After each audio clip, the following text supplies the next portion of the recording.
காற்று மாசுபாட்டால் நமக்கு மிகப்பெரிய ஆபத்து நெருங்கி கொண்டு வருகிறது.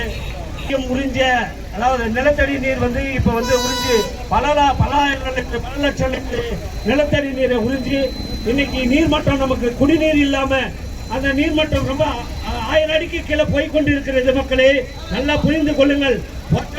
இருக்கிறது நம்ம மத்தூர் தானே என்று நினைக்காதீர்கள். சுற்று வட்டார மக்கள் எல்லா இடத்திலும் இன்னைக்கு தமிழக வாழ்வுரிமை கட்சி நிறுவன தலைவர் வேல்முருகன் அறிவுறுத்தலின்படி ஒருங்கிணைந்த மாவட்டம் நெப்போலியன் வழிகாட்டுதலின்படி கிருஷ்ணகிரி மாவட்டம் போச்சம்பள்ளி அருகே உள்ள மத்தூர் பேருந்து நிலையத்தில் ஊத்தங்கரை புலியூர் சாலை விரிவாக்க பணிக்காக முறைகேடாக வெட்டப்படும் புளிய மரங்கள் சுற்றுச்சூழலை பாதிக்கும் வகையில் நூற்றுக்கணக்கான மரங்களை வெட்டப்படுகிறது. முறையான பாதுகாப்பு ஏற்பாடுகள் ஏதும் இல்லாமல் சாலையில் பயணிப்பவர்களுக்கு அச்சுறுத்தும் வகையில் பணிகள் நடைபெற்று வருகிறது. சந்தை மதிப்பு உள்ள மரங்களை மிக குறைந்த விலையில் ஏலம் விடப்பட்டு முறைகேடு நடைபெற்றுள்ளது. வெட்டப்படும் மரங்களுக்கு பதிலாக ஒரு மரத்திற்கு 10 மரங்கள் நட வேண்டும் என்ற விதிமுறை பின்பற்றப்படவில்லை.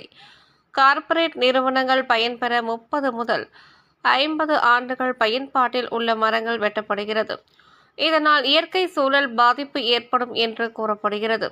முறையான பாதுகாப்பு ஏற்பாடுகள் ஏதுமின்றி மரங்கள் வெட்டப்படுவதும் சுற்றுச்சூழல் பாதிப்பு ஏற்படும் வகையில் மரங்கள் அழிக்கப்படுவதை கண்டித்து தமிழக வாழ்வுரிமை கட்சி சுற்றுச்சூழல் அணி சார்பில் கண்டன ஆர்ப்பாட்டம் நடைபெற்றது.